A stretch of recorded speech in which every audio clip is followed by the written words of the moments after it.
আজকের গুরুত্বপূর্ণ আঞ্চলিক সংবাদে সবাইকে জানাই স্বাগতম। আজ 23 মে শুক্রবার। আজকের সন্ধ্যার বিশেষ বিশেষ খবর হলো কাঠিগড়া থেকে 6 দিন ধরে নিখোঁজ গৃহবধূ, উদ্বেগে পরিবার। হাফলং শিলচর যাত্রী সড়কে যানজট সমস্যা, যাত্রী দুর্ভোগ চরমে। উত্তর পূর্বে 50,000 কোটি টাকা বিনিয়োগের ঘোষণা গৌতম আদানির। সকল সংস্থা মহিলা কর্মচারীদের মাতৃত্বকালীন ছুটি দিতে বাধ্য, বলল সুপ্রিম কোর্ট। বিহারের বিজেপি বিধায়ক লাল যাদবের কারাদণ্ডের নির্দেশ। ফকিরাবাজার লাতু সড়কের বেহাল অবস্থার মেরামতের দাবিতে জেলা প্রশাসনকে স্মারকপত্র আমসুর। লঙ্গাই চাঁদখানি সড়কে ভারী যান চলাচল সাময়িকভাবে বন্ধ। প্রধানমন্ত্রী আবাস থেকে বঞ্চিত টান্টুর অসহায় মিনারা। যোগাযোগ বিচ্ছিন্ন প্রায় 10,000 মানুষ, রাজ্যপালকে স্মারকপত্র। পাটাহাউরিতে গুড়িয়ে দেওয়া ঝুলন সেতু পুনঃনির্মাণের দাবি। এবং সর্বশেষ খবরটি হলো আঞ্চলিক পঞ্চায়েতের দখল ঘিরে গ্রামীণ রাজনীতিতে উত্তাপ বাড়ছে। কাটলিজোড়া হাইলাকান্দিতে এগিয়ে বিজেপি, লালায় নির্দলীয়দের হাতে চাবিকাঠি, আলগাপুরে পাল্লাবাড়ি কংগ্রেসের। এবারে শুনুন বিস্তারিত খবর। কাছাড় জেলার কাঠিগড়া বিধানসভা কেন্দ্রের গোবিন্দপুর তৃতীয় খণ্ড এলাকা থেকে 6 দিন ধরে নিখোঁজ নন্দিতা দে নামের এক গৃহবধূ। গত 18 মে রবিবার বাবার বাড়ি থেকে নিখোঁজ হন তিনি। নন্দিতার মা যমুনা দে জানান, আত্মীয় স্বজনদের কাছে খোঁজ করে কোনো তথ্য না মেলায় অবশেষে কাঠিগড়া থানায় নিখোঁজ সংক্রান্ত একটি এজাহার দায়ের করা হয়েছে। নন্দিতা নিখোঁজ হওয়ার সময় তার 5 বছরের শিশুকন্যা বাবার বাড়িতেই ছিল। এই ঘটনার পর পরিবারের চরম উৎকণ্ঠা দেখা দিয়েছে। যমুনা দে সংবাদ মাধ্যমের মাধ্যমে কাতর আবেদন জানিয়েছেন, কেউ যদি নন্দিতার সন্ধান পান তাহলে নিকটবর্তী থানায় বা পরিবারের সঙ্গে যোগাযোগ করার অনুরোধ করেছেন। যোগাযোগের নম্বর 6900449585 অথবা 8135930002। কাঠিগড়া পুলিশ ইতিমধ্যেই তদন্ত শুরু করেছে বলে জানা গেছে। অপরদিকে হাফলং শিলচর যাত্রী সড়কে যানজট সমস্যা, যাত্রী দুর্ভোগ চরমে। কয়েকদিন ধরে অবিরাম বৃষ্টিপাতের ফলে বিশেষ করে হাফলং শিলচর 54 নম্বর যাত্রী সড়কের হাফলং হারাঙ্গাজাও অংশের অবস্থা একেবারে শোচনীয় হয়ে পড়েছে। এতে যাত্রী দুর্ভোগ মাত্রাতিরিক্তভাবে বেড়ে চলেছে। সড়কটির এই অংশে পুকুরসম গর্তের সৃষ্টি হওয়ায় প্রতিদিনই যানজট সমস্যা দেখা দিচ্ছে। রাস্তার দুপাশে সারিবদ্ধভাবে আটকে পড়ছে পণ্যবাহী গাড়ি সহ যাত্রীবাহী গাড়ি, বিশাল আকারের ট্রাক। ঘন্টার পর ঘন্টা ব্যাপী এসব গাড়ি রাস্তার দুপাশে যেন আটক হয়ে পড়েছে। বদরপুর ঘাটে গেমন সেতু মেরামতের জন্য বন্ধ হওয়ার ফলস্বরূপ হাফলং শিলচর যাত্রী সড়কের উপর যানবাহনের চলাচলের চাপ বেড়ে চলেছে। রাত পোহাতে না পোহাতেই সড়কটির উপর দিয়ে শত শত গাড়ি চলাচল শুরু হয়ে যায়। এতে কঙ্কালসার সড়কটির পাশে ভাসছে অসংখ্য গাড়ি, যাত্রীদেরও করার কিছু নেই। অনাহারে অর্ধাহারে বসে থেকে সব বেদনা সহ্য করতে হচ্ছে। নতুন কিছু নয়, যুগাধিককাল ধরে এমন দুর্ভোগের শিকার হচ্ছেন যাত্রীরা। তবুও প্রশাসন তথা বিভাগীয় কর্তৃপক্ষের ঘুম ভাঙছে না। বর্ষার মরশুমে সড়কটির চিত্র কি হতে পারে সেটা সহজেই অনুমেয়। অপরদিকে সকল সংস্থা মহিলা কর্মচারীদের মাতৃত্বকালীন ছুটি দিতে বাধ্য, বলল সুপ্রিম কোর্ট। মাতৃত্বকালীন ছুটি নিয়ে সকল মহিলা কর্মচারীদের মধ্যেই কম বেশি উদ্বেগ থাকে। বিশেষ করে প্রেগন্যান্সির সময় আদেও তারা ছুটি পাবেন কিনা, নাকি তাদের বিদায় জানাতে হবে, এই ভেবে উদ্বিগ্ন হয়ে ওঠেন তারা। এক্ষেত্রে সরকারি মহিলা কর্মচারীদের বিশেষ ছাড় রয়েছে। মাতৃত্বকালীন অবস্থায় টানা ছুটি পেয়ে যান তারা, এক্ষেত্রে বেতনও কাটা হয় না। কিন্তু বেসরকারি সংস্থাগুলিতে গর্ভবতী নারীদের আলাদা করে কোনো মাতৃত্বকালীন ছুটি নেই। ছুটি নিলেই বেতন দেওয়া হয় না, তাতে সমস্যায় পড়ে যান মহিলা কর্মচারীরা। এবার সে সকল গর্ভবতী মহিলা কর্মচারীদের জন্য স্বস্তির খবর শোনালো সুপ্রিম কোর্ট। আজ একটি গুরুত্বপূর্ণ রায়ে সুপ্রিম কোর্ট জানালো যে মাতৃত্বকালীন ছুটি প্রতিটি মহিলার অধিকার। এটি মাতৃত্বকালীন সুবিধার নিয়মের অবিচ্ছেদ্য অংশ এবং প্রজননের অধিকারের একটি অংশ। কোন সংস্থা কোনো মহিলা কর্মচারীকে মাতৃত্বকালীন ছুটির অধিকার থেকে বঞ্চিত করতে পারবে না। আজ তামিলনাড়ুর একজন মহিলা সরকারি কর্মচারী উমা দেবীর আবেদনের প্রেক্ষিতে বিচারপতি অভয় এস ওকা এবং বিচারপতি উজ্জ্বল ভুইয়ার একটি বেঞ্চ এই আদেশ দিয়েছে। জানা গিয়েছে ওই সরকারি মহিলা কর্মচারী 2 বার বিবাহ করেছেন। তার দ্বিতীয় পক্ষে একটি সন্তান রয়েছে। প্রথম বিবাহিত জীবনে 2টি সন্তান রয়েছে, কিন্তু দ্বিতীয় বিবাহিত জীবনে মাতৃত্বকালীন সময়ে তাকে তার বিভাগের ঊর্ধ্বতন কর্মকর্তারা ছুটি দেননি। একাধিকবার গর্ভবতী হওয়ার কারণেই তাকে মাতৃত্বকালীন ছুটি দেওয়া হয়নি বলে অভিযোগ।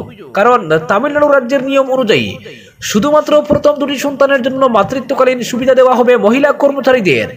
এরপরেই মহিলা সুপ্রিম কোর্টের দ্বারস্থ হন। মহিলাটি আবেদনে জানিয়েছেন যে তিনি শুধু এই সন্তান নয়, প্রথম 2 সন্তানের জন্ম দেওয়ার সময়ে মাতৃত্বকালীন ছুটি পাননি।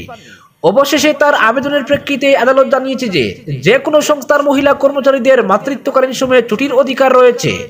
প্রসঙ্গত, মাতৃত্বকালীন ছুটি সংক্রান্ত মামলায় সুপ্রিম কোর্ট 2017 সালে মাতৃত্বকালীন সুবিধা আইন সংশোধন করে মহিলাদের মাতৃত্বকালীন ছুটি 12 সপ্তাহ থেকে বাড়িয়ে 26 সপ্তাহ করেছিল। প্রথম এবং দ্বিতীয় সন্তানের জন্য সকল মহিলা কর্মচারীদের মাতৃত্বকালীন ছুটি দেওয়া হয়।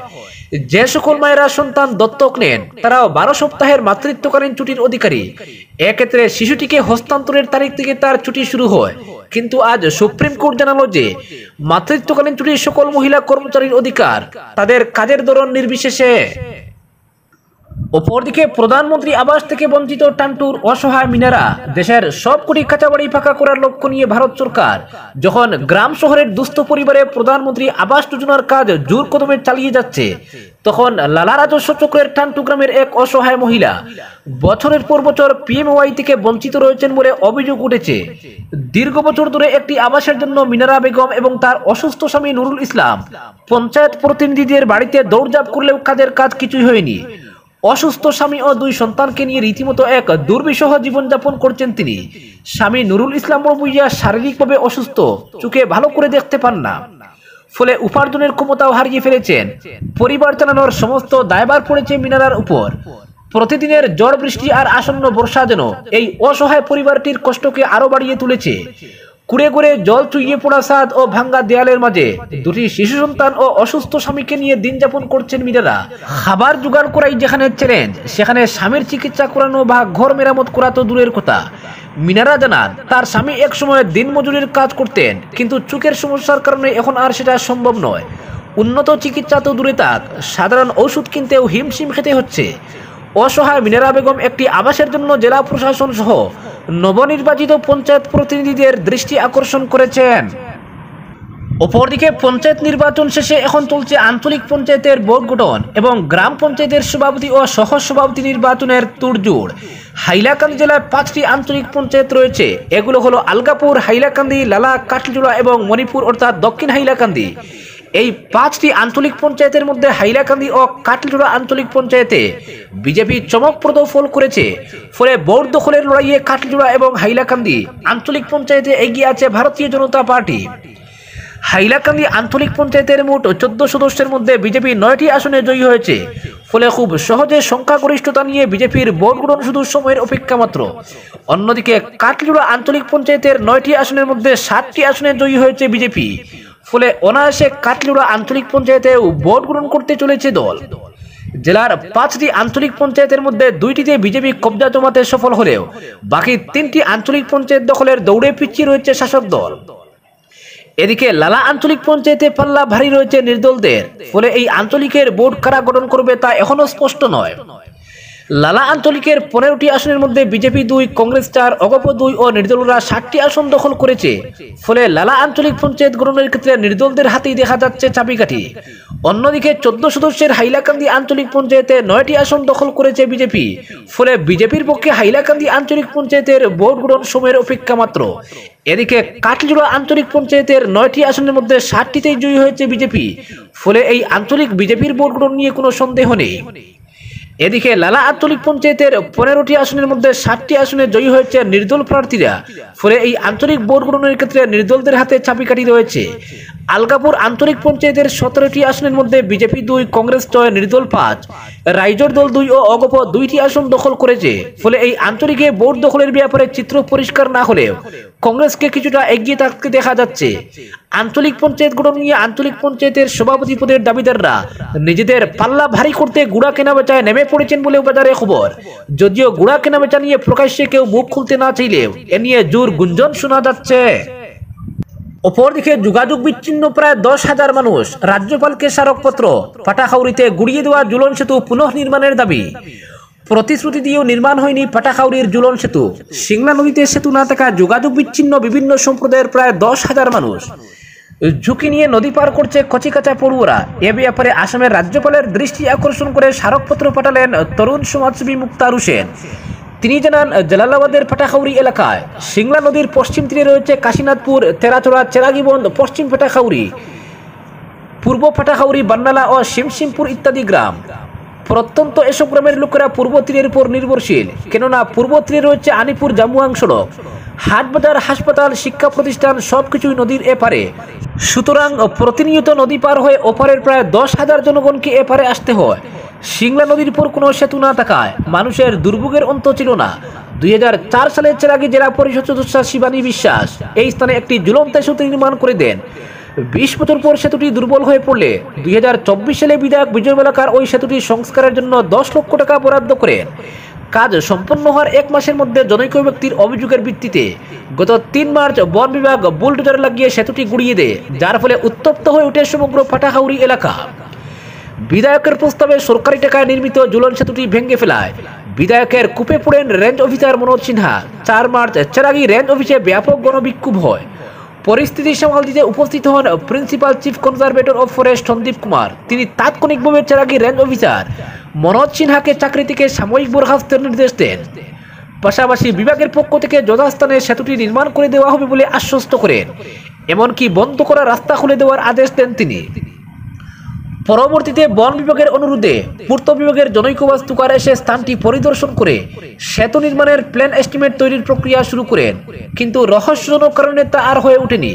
এদিকে কাশীনাথপুর, তেরাচড়া, চেরাগীবন্ধ, পশ্চিম পাটাখাউড়ি, পূর্ব পাটাখাউড়ি, আহমদপুর, বান্নালা এবং শিমশিমপুর ইত্যাদি পশ্চিম তীরের মানুষের দুর্ভোগের অন্ত নেই। প্রতিনিয়ত অনেক মানুষকে নদী পার হয়ে এপারে আসতে হয়। পারাপারের জন্য বর্তমানে একমাত্র নৌকাই ভরসা তাদের, কিন্তু নদীর দুই পার উঁচু ও পলিমাটির ডালু পথে কচিকাঁচা পড়ুয়াদের উঠানামা করা অত্যন্ত ঝুঁকিপূর্ণ। এভাবে একটি সেতু না থাকায় নৌকা করে ছোট ছোট ছাত্রছাত্রীরা প্রতিদিন প্রাণ হাতে করে পার হচ্ছে সিংলা নদী। এই নদীর উপর শীঘ্রই একটি স্থায়ী সেতু নির্মাণ করার দাবি জানিয়ে আসামের রাজ্যপালের কাছে স্মারকলিপি পাঠিয়েছেন বলে জানান মুক্তার হোসেন। অপরদিকে ফকিরাবাজার লাতু সড়কের বেহাল অবস্থার মেরামতের দাবিতে জেলা প্রশাসনকে স্মারকপত্র আমসুর। করিমগঞ্জ জেলা আমসুর অন্তর্গত ফকিরাবাজার আঞ্চলিক কমিটির পক্ষ থেকে ফকিরাবাজার লাতু সড়কের সংস্কারের দাবি জানিয়ে শ্রীভূমি আয়ুক্তের অনুপস্থিতিতে অ্যাসিস্ট্যান্ট কমিশনারকে একটি স্মারকপত্র প্রদান করা হয়। উল্লেখ্য, ফকিরাবাজার রয়্যাল স্কুলের পাশে নদী ভাঙনের ফলে রাস্তার বেশ কিছু অংশ নদীতে তলিয়ে যায়। এই রাস্তা দিয়ে বিশেষ করে স্কুল কলেজ পড়ুয়া থেকে শুরু করে অনেক মুমূর্ষ রোগীকে নিয়ে যাওয়া হয়। এতে যে কোনো সময় বড় ধরনের দুর্ঘটনা ঘটার প্রবল সম্ভাবনা রয়েছে, যার জন্য আমসুর পক্ষ থেকে বেশ কয়েকবার রাস্তাটির করুণ দুর্দশা নিয়ে সোচ্চার হলেও কোনো লাভ হয়নি। তাই বৃহস্পতিবার আমসুর কেন্দ্রীয় সাংগঠনিক সম্পাদক ও সীমান্ত সম্পাদক কাজী সাদিক আক্তারের নেতৃত্বে শ্রীভূমি জেলা আমসুর সহযোগিতায় ফকিরাবাজার আঞ্চলিক কমিটির পক্ষ থেকে রাস্তার করুণ দুর্দশার কথা তুলে ধরে জেলা শাসকের উদ্দেশ্যে তার অনুপস্থিতিতে অ্যাসিস্ট্যান্ট কমিশনারের হাতে রাস্তাটি অতি সত্বর মেরামত করার জন্য স্মারকপত্র প্রদান করা হয়। এতে অ্যাসিস্ট্যান্ট কমিশনার রাস্তাটি পরিদর্শন করে শীঘ্রই পদক্ষেপ গ্রহণ করার আশ্বাস দেন। এদিন স্মারকপত্র প্রদানকালে আমসুর পক্ষ থেকে উপস্থিত ছিলেন জেলা আমসুর সাধারণ সম্পাদক আফজল হোসেন তাফাদার, সহ সভাপতি জয়নাল উদ্দিন ও ইয়াহিয়া আহমেদ চৌধুরী, সহ সম্পাদক জাহান আহমেদ চৌধুরী, কালীগঞ্জ আঞ্চলিক আমসুর সভাপতি শাহিদ আহমেদ প্রমুখ। অপরদিকে লঙ্গাই চাঁদখানি সড়কে ভারী যান চলাচল সাময়িকভাবে বন্ধ।